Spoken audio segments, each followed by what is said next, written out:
Doctor ortho Ayurvedic oil and capsule. अब दर्द भी घुटने टेकेगा।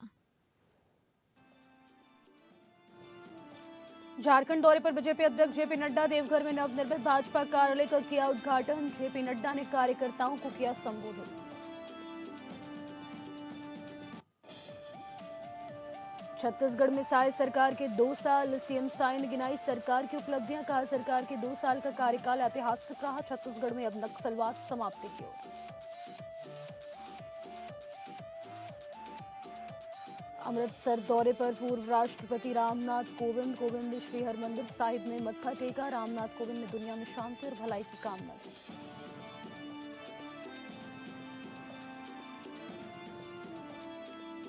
झारखंड के बोकारो में बहू ने पेश की मिसाल। बेटा बेटी ने छोड़ा साथ तो बहू ने निभाया फर्ज। बहू ने ससुर को दी मुखग्नि।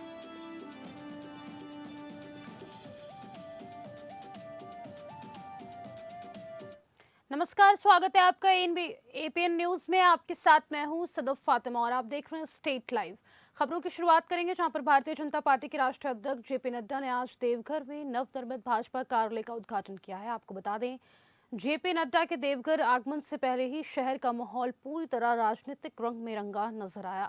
देवघर में नवनिर्मित भाजपा कार्यालय के बाहर सुबह से ही कार्यकर्ताओं और नेताओं का विशाल जनसमूह उमड़ पड़ा है। हजारों की संख्या में मौजूद कार्यकर्ता अपने शीर्ष नेता के स्वागत को लेकर उत्साहित दिखे और कार्यालय परिसर पूरी तरह खचाखच भर गया।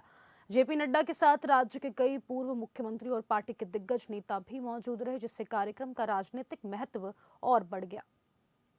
वहीं बाबा बैद्यनाथ धाम में पूजा अर्चना और जलाभिषेक के बाद जेपी नड्डा ने कहा कि ज्योतिर्लिंग में दर्शन कर उन्हें बेहद आत्मिक शांति की अनुभूति हुई है। उन्होंने भगवान भोलेनाथ से पूरे झारखंड और देश में शांति, सद्भाव और समरसता बनी रहने की कामना की है। उन्होंने कहा कि उनका संकल्प है कि देश का हर नागरिक सौहार्दपूर्ण वातावरण में सुरक्षित और खुशहाल जीवन जिए।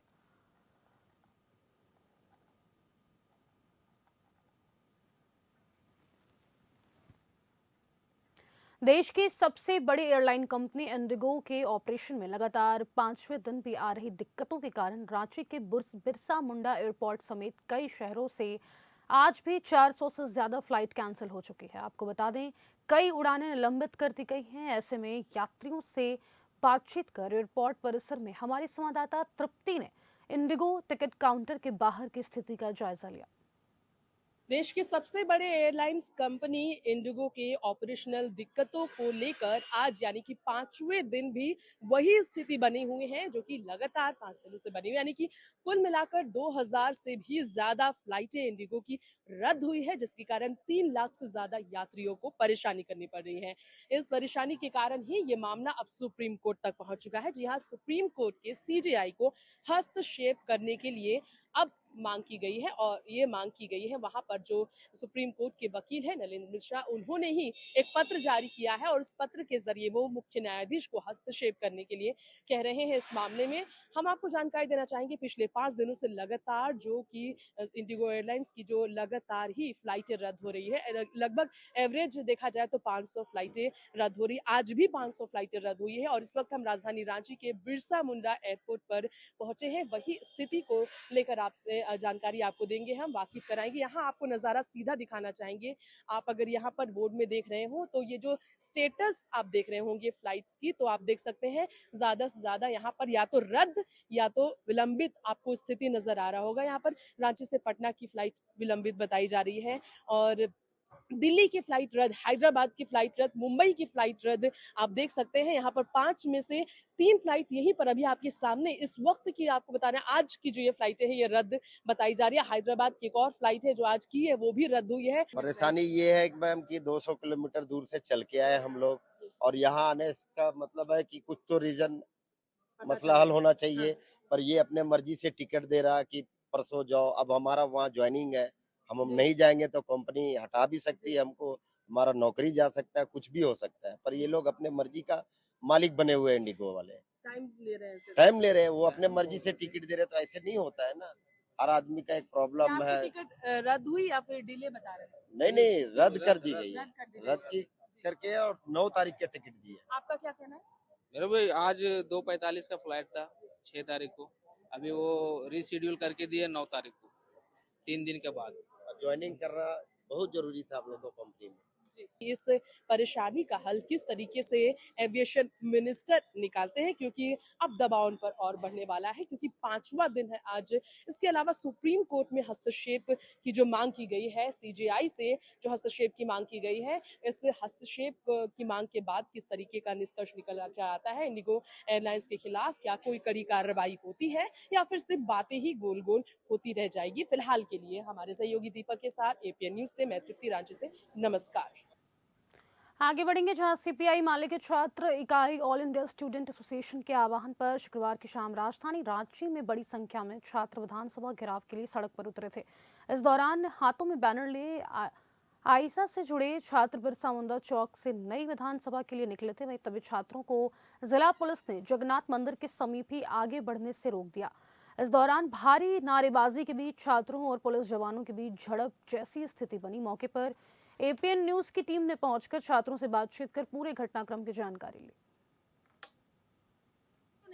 आंदोलन किया है, धरना प्रदर्शन किया है, जो कड़ी सुरक्षा में नजर आ रहे हैं, जिन्हें देख सकते हैं आप, किस तरह बस में बैठाया गया है जबरन प्रशासन द्वारा। जानते हैं आखिर क्या कहना है उनका, क्या जब सरकार डरती है। हम लोगों का कहना यही है, एक ऐसा झारखंड आज विधानसभा मार्च कर रही थी छात्रवृत्ति के मुद्दे को लेकर, लेकिन सरकार डर कर पुलिस को आगे कर रही है। और हम हेमंत सरकार ने वॉलीबॉल का खेल खेल रहा है कि केंद्र सरकार पैसा नहीं दिया, इसलिए हम लोगों ने नहीं दिया। तो हम लोगों को राजनीति के आड़ में आवाज किसके खिलाफ, सरकार या केंद्र सरकार या सरकार के भी खिलाफ हम लोग कर रहे हैं और मोदी सरकार के भी खिलाफ कर रहे हैं। हेमंत सरकार से कहते हैं कि राजनीतिक वॉलीबॉल खेलना बंद करिए और छात्रवृत्ति झारखंड के छात्रों को देना आपकी प्राथमिकता है, आप दीजिए, जैसे भी दीजिए। आप केंद्र सरकार से नहीं मिल रही है तो ये जवाबदेही आपकी है, ये हम सब झारखंड वासियों के छात्रों की नहीं है। तो आपने सुना कि यहाँ पर झारखंड में जो छात्र हैं तमाम, ये किस तरीके से आवाज उठा रहे हैं, छात्रवृत्ति को लेकर ये आवाज उठाई जा रही है लगातार। हम यहाँ पर और भी तमाम आपको तस्वीरें दिखा रहे हैं। उधर पोस्टर जो जारी किया गया है, आप देख सकते हैं कि पोस्टर में क्या लिखा है, छात्रवृत्ति क्यों रोकी गई।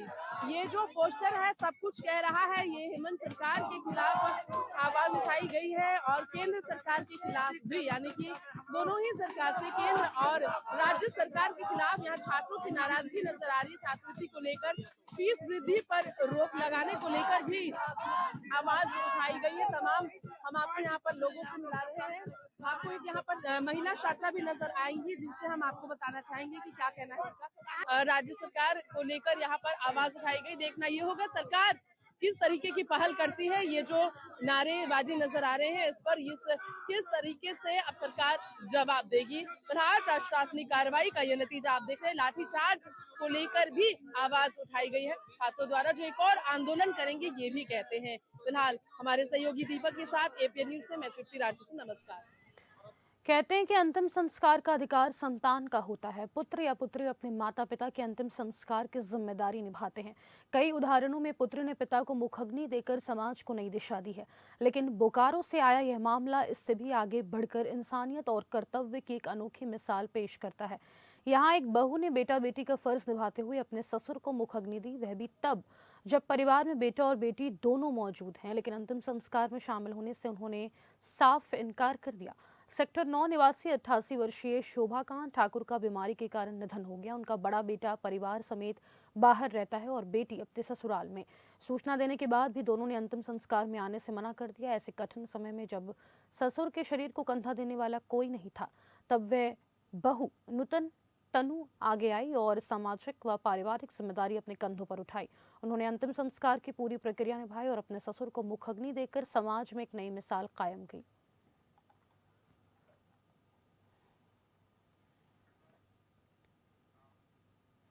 भारत रत्न बाबा साहेब डॉक्टर भीमराव अंबेडकर के महापरिनिर्वाण दिवस के अवसर पर पटना हाईकोर्ट के निकट बाबा साहेब डॉक्टर भीमराव अंबेडकर प्रतिमा प्रांगण में राजकीय समारोह आयोजित किया गया, जहां पर मुख्यमंत्री नीतीश कुमार ने बाबा साहेब डॉक्टर भीमराव अंबेडकर की आदमकद प्रतिमा पर माल्यार्पण कर उन्हें भावभीनी श्रद्धांजलि अर्पित की है। इस अवसर पर उप मुख्यमंत्री सम्राट चौधरी, बिहार विधानसभा अध्यक्ष डॉक्टर प्रेम कुमार, जल संसाधन सह संसदीय कार्य मंत्री विजय कुमार चौधरी, सांसद संजय कुमार झा सहित अन्य सामाजिक और राजनीतिक कार्यकर्ताओं ने भी बाबा साहेब डॉक्टर भीमराव अंबेडकर को नमन कर श्रद्धा सुमन अर्पित किया। इस अवसर पर सूचना और जनसंपर्क विभाग के कलाकारों ने भजन कीर्तन, बिहार गीत के साथ बाबा साहेब डॉक्टर भीमराव अंबेडकर की जीवनी पर आधारित गीतों का गायन कर श्रद्धांजलि अर्पित की। हम सब बाबा साहब को याद कर रहे हैं। इनका योगदान देश की आज़ादी की लड़ाई में और साथ साथ जो संविधान जो हमारा बना है, दुनिया का सबसे खूबसूरत लोकतंत्र हमारे देश में है, और बाबा साहब के नेतृत्व में जो संविधान जो निर्माण हुआ, जिस पर आज हमारा देश चल रहा है, आज उनकी पुण्यतिथि है। पुण्यतिथि के मौके पर श्रद्धासुमन अर्पित करता हूँ। सहरसा सदर अस्पताल में एक बड़ी लापरवाही सामने आई है, जब दो अलग अलग मामलों में परिजनों को एम्बुलेंस न मिलने पर शव कंधे और स्ट्रेचर पर उठाकर पोस्टमार्टम हाउस तक ले जाना पड़ा। पहला मामला पत्थरगढ़ थाना क्षेत्र का है, जहां पर छोटे लाल यादव के परिजन एम्बुलेंस न मिलने के कारण करीब 600 मीटर पैदल चलते हुए शव को कंधे पर उठाकर पोस्टमार्टम रूम तक ले गए। परिजनों ने अस्पताल प्रशासन पर गंभीर सवाल उठाए। दूसरा मामला बिहार पुलिस के हवलदार राजेंद्र प्रसाद सिंह का है, जिनका शव सहरसा स्टेशन पर मिला था। अस्पताल में एम्बुलेंस चालक उपलब्ध न होने की बात कहकर वाहन देने से इनकार कर दिया गया, जिसके बाद परिजनों ने स्ट्रेचर पर शव को पोस्टमार्टम हाउस तक खींचकर पहुंचाया। परिजनों ने इसे अमानवीय लापरवाही बताया है और सरकार से एम्बुलेंस व्यवस्था को सुधारने की मांग की है। अस्पताल प्रशासन ने माना कि एम्बुलेंस डायल 102 सिस्टम से ही उपलब्ध होती है। घटना ने स्वास्थ्य व्यवस्था पर कई सवाल खड़े कर दिया।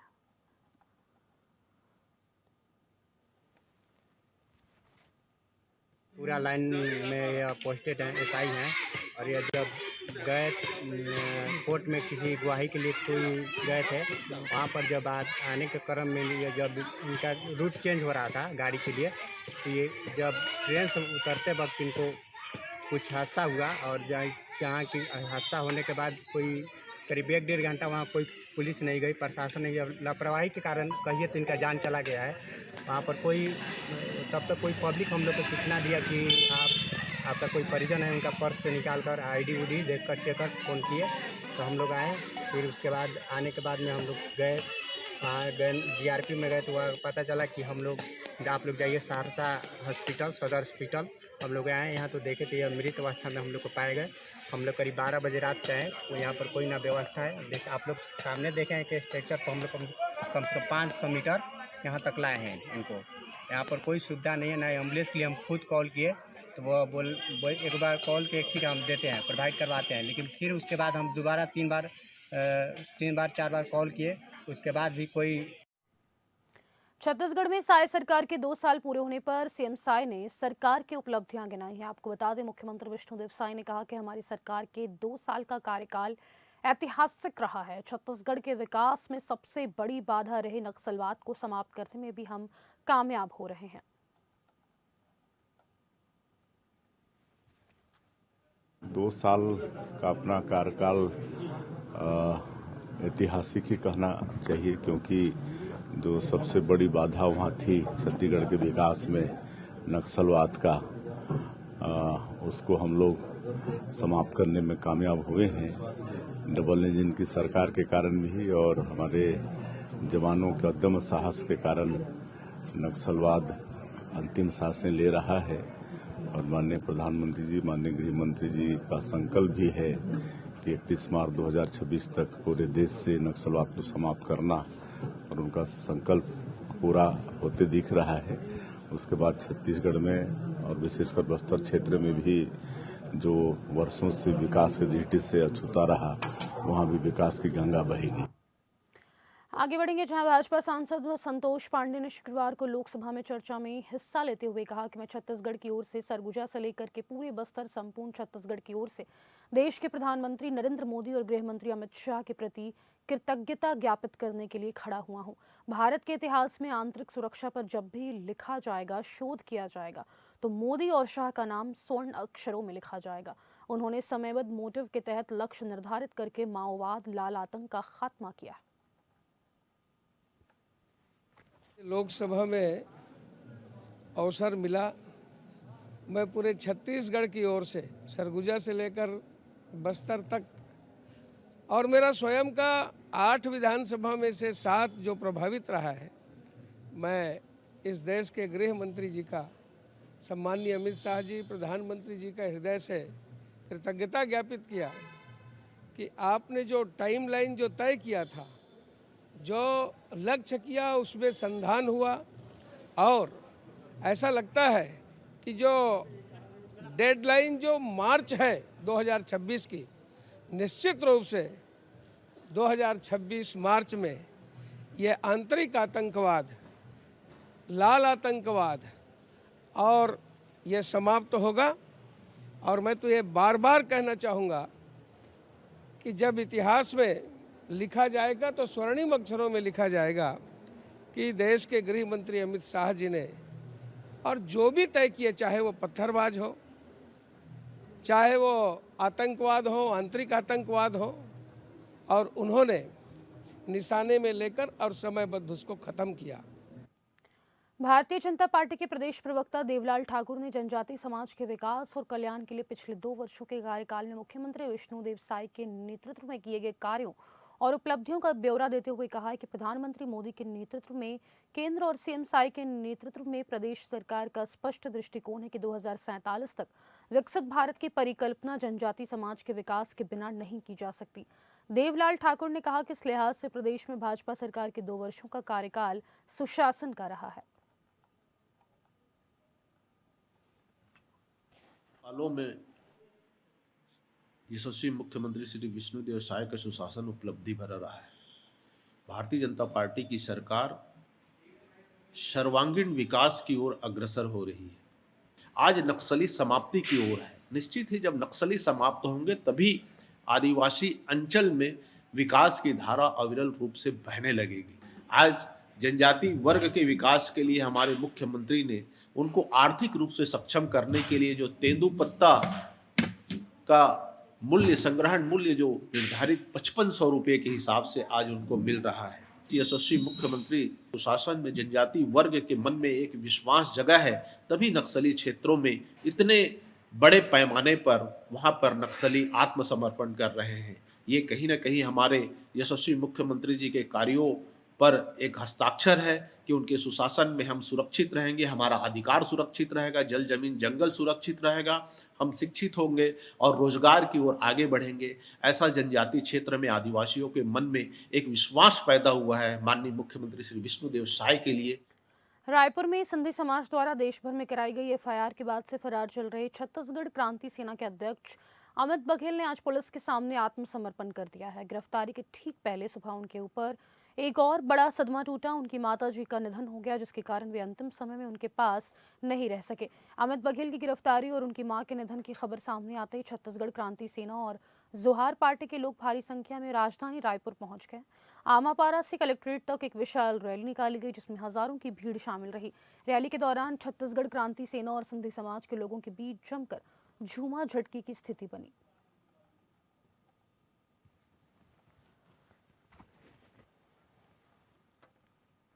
धमतरी में पीडब्ल्यूडी विभाग के बदारा गाड़डी परखंदा नारी तक सड़क मार्ग का चौड़ीकरण और मजबूतीकरण कार्य किया जा रहा है, जहां ठेकेदार के वदारा घोर लापरवाही बरता जा रहा है। आपको बता दें कि छोटे पुल पुलिया में 12 mm और 10 mm का छड़ डालना चाहिए, वहां 12 mm और 8 mm का छड़ डाला जा रहा है। वहीं सीसी रोड के साइड शोल्डर में मुरुम डालना चाहिए, तो अनुविभागीय अधिकारी के संरक्षण में ठेकेदार के द्वारा पुराना डामरी सड़क के मलबा को बाहर फेंकना था। उसी मलबे को सीसी रोड के साइड शोल्डर में मुरुम की जगह पुराना डामरी सड़क का मलबा डाला जा रहा है और सीसी रोड बनने के बाद पानी डालना था, वो नहीं डाला गया।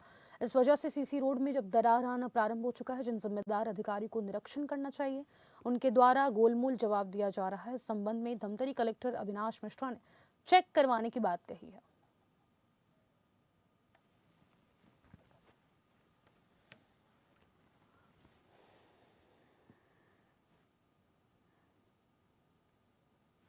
सड़क बनाया जा रहा है, जिसमें पीडब्ल्यूडी विभाग के जो जिम्मेदार अधिकारी के द्वारा निगरानी नहीं करने से ठेकेदार के द्वारा जो है थूक पॉलिश किया जा रहा है। जहां नारी से गाड़ाडी तक जो सड़क बन रहे हैं, उसमें सीसी रोड के साइड शोल्डर में जो मुरुम डालना चाहिए वो मुरुम ना डाल के जो ठेकेदार पुराना जो डामरी सड़क के जो मलबा उखाड़ के, मैं अपने कैमरामैन से चाहूंगा हमारे दर्शकों को दिखलाए, यहाँ उसको इकट्ठा किए थे और यहाँ से पुनः फिर वापस जब वो सीसी रोड बन के तैयार हो गए हैं तो साइड शोल्डर में मुरुम डालने की जगह वो मलबा डाला जा रहा है, जिससे यहाँ के जो लोग काफी नाराज हैं। उनका कहना है कि शासन के जो गाइडलाइंस है, जो एस्टीमेट में काम है, ठेकेदार को एस्टीमेट के आधार पे काम करना चाहिए और पीडब्ल्यूडी विभाग के जिम्मेदार अधिकारी को निगरानी करना चाहिए, वो चुप्पी साधे हुए हैं। ठेकेदार के द्वारा जो है यहाँ सीसी रोड के बाद जो साइड शोल्डर में मुरुम डालना चाहिए, वो मुरुम ना डाल के जो आप देख सकते हैं किस तरह जो है जो पुराना सड़क था उसको उखाड़ करके जो है यहाँ आगे जो है खेल मैदान है, वहाँ खेल। छत्तीसगढ़ के मुंगेली से खबर है, जहां मुखबिर से मिली पुख्ता सूचना के आधार पर मुंगेली वन विभाग ने वन मंडलाधिकारी अभिनव कुमार के निर्देशन में अवैध लकड़ी तस्करों के खिलाफ बड़ी कार्रवाई को अंजाम दिया है। बिचारपुर गांव में लंबे समय से चल रहे सागौन तस्करी के अवैध नेटवर्क पर विभाग ने छापा मारकर बड़ा खुलासा किया है। सूत्रों के मुताबिक गांव में घर के अंदर ही गुप्त रूप से अवैध आरा मशीन चलाकर सागौन की कटाई, भंडारण और तस्करी की जा रही थी। सूचना पर कार्रवाई करते हुए वन विभाग की टीम ने आरोपी सुनील राजपूत के घर से 2.406 घन मीटर सागौन, चिरान लट्ठा और एक अवैध आरा मशीन जब्त की। कुल मिलाकर 56 नग सागौन लकड़ियां जब्त की गई हैं। प्रारंभिक जांच में आशंका भी जताई जा रही है कितने बड़े पैमाने पर चल रहे इस अवैध कारोबार में स्थानीय स्तर पर कुछ लोगों की मिलीभगत हो सकती है। विभाग ने मामले को गंभीरता से लेते हुए वन अधिनियम 1984 के तहत प्रकरण दर्ज कर आगे की कार्रवाई शुरू कर दी है।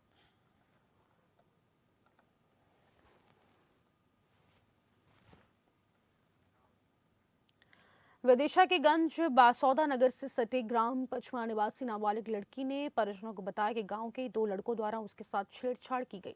परिजनों ने गुरुवार रात्रि शहर के देहात थाना में युवकों के खिलाफ शिकायत दर्ज कराई है। मामले की गंभीरता को भांपते हुए पुलिस टीम ने दोनों युवकों को गिरफ्तार कर उनके खिलाफ 2 अलग अलग मामलों में अपराध पंजीबद्ध किया, जिसमें पॉस्को एक्ट और मारपीट और जान से मारने की धमकी शामिल है। नाबालिग लड़की ने बताया कि युवक जुबैर खान द्वारा उससे कई बार दोस्ती करने की पेशकश की गई। मेरे द्वारा मना करने पर भी वह कई बार मेरे साथ बदतमीजी कर चुका है। गुरुवार को जुबैर खान द्वारा मुझे बात करने के लिए मोबाइल दिया जा रहा था, जिसे मैंने लेने से मना कर दिया, जिस पर जुबैर खान द्वारा मारपीट किया गया और मुझे जान से मारने की धमकी दी गई। घर आकर युवती ने पूरी बात अपने परिजनों को बताई। पुलिस ने युवती की शिकायत पॉस्को एक्ट के तहत अपराध पंजीबद्ध कर अन्य साथियों की संलिप्तता की जांच प्रारंभ की है। तो वहीं शुक्रवार शाम पुलिस द्वारा दोनों युवकों का नगर के मुख्य मार्ग से जुलूस निकाला गया।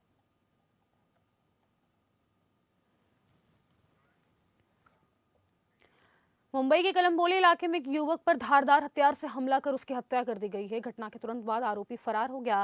क्राइम ब्रांच की टीम ने तुरंत जांच शुरू की। आपको बता दें, सीसीटीवी फुटेज, गवाहों के बयान और गोपनीय सूचनाओं के आधार पर आरोपियों का पता लगाया गया। दोनों आरोपी जिले से बाहर भागने की तैयारी में थे, तभी पुलिस ने उन्हें पकड़ लिया। प्राथमिक जांच में पता चला है कि मृतक और आरोपियों के बीच पहले भी मामूली विवाद हुआ था। पुलिस के अनुसार इसी रंजिश के चलते हत्या की गई है। मामले की आगे की जाँच जारी है।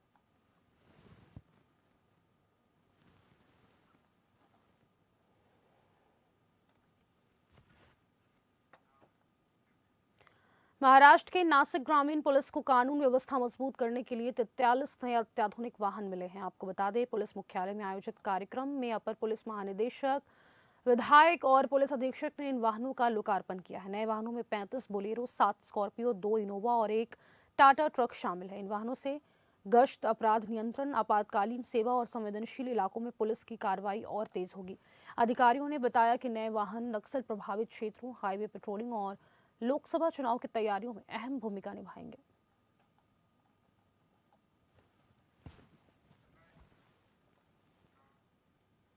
भारत के पूर्व प्रेसिडेंट रामनाथ कोविंद सचखंड श्री हरमंदिर साहिब में माथा टेकने पहुंचे। उन्होंने गुरु घर में माथा टेका और दुनिया में शांति और सभी की भलाई के लिए प्रार्थना की है। इस अवसर पर बोलते हुए रामनाथ कोविंद ने कहा कि राष्ट्रपति भवन से रिटायर होने के बाद यह उनका पहला अवसर है जब वे सचखंड श्री हरमंदिर साहिब में आए। उन्होंने बताया कि प्रेसिडेंट रहते हुए उनकी भगवान से प्रार्थना थी कि उन्हें गुरु घर में माथा टेकने का मौका मिले और आज उनकी यह मनोकामना पूरी हुई। पूर्व प्रेसिडेंट ने कहा कि इस अवसर के बाद वे दुर्गाना मंदिर भी दर्शन के लिए जाएंगे। उन्होंने कहा कि इस यात्रा से उन्हें बहुत शांति मिली और उन्होंने सभी के सुख, शांति और खुशहाली के लिए प्रार्थना की।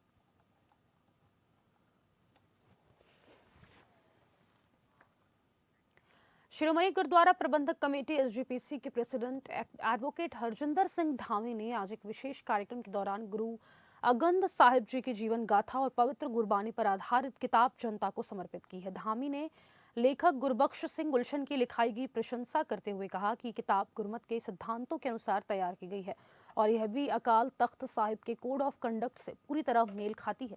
उन्होंने लेखक के अच्छे स्वास्थ्य और सिख धर्म के प्रचार में उनकी भूमिका के लिए अरदास की। इस अवसर पर खालसा दरबार जत्थे ने $1500 की रकम SGPC के बाढ़ राहत फंड में दान की है। धामी ने इस योगदान के लिए जत्थे का धन्यवाद किया और कहा कि प्राकृतिक आपदाओं के समय संगत का सहयोग सराहनीय है।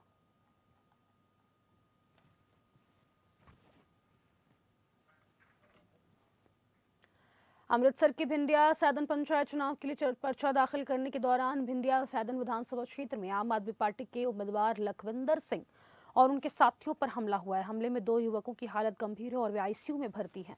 आप नेताओं का आरोप है कि कांग्रेस कार्यकर्ताओं ने राजनीतिक बहाने से हमला किया।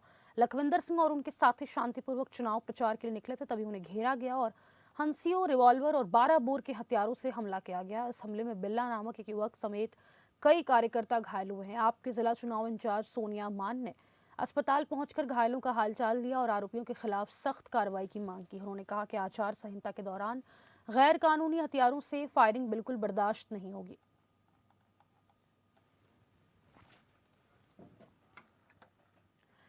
कपूरथला में शहीद भगत सिंह चौक के पास बीती रात आग लग गई, जहां कपूरथला की फायर ब्रिगेड ने मौके पर पहुंचकर आग बुझाई। वहीं पुलिस एडमिनिस्ट्रेशन की PCR और कपूरथला के सिटी थाने की टीमें भी मौके पर पहुंच गई। सूत्रों से मिली जानकारी के मुताबिक आग लगने की वजह घरेलू झगड़ा बताया जा रहा है। इस मौके पर जब मीडिया ने सिटी थाने के चीफ अमनदीप नाहर से बात की तो उन्होंने मीडिया को बताया कि उक्त घर में 2 भाई निशान सिंह और जैस्मीन सिंह थे, जिनका किसी मुद्दे पर विवाद हो गया और इस दौरान छोटे भाई ने घर में आग लगा दी। पुलिस चीफ के मुताबिक छोटे भाई को पुलिस ने मौके से गिरफ्तार कर लिया और बाकी घर वालों के बयान के मुताबिक कानूनी कार्रवाई की जाएगी।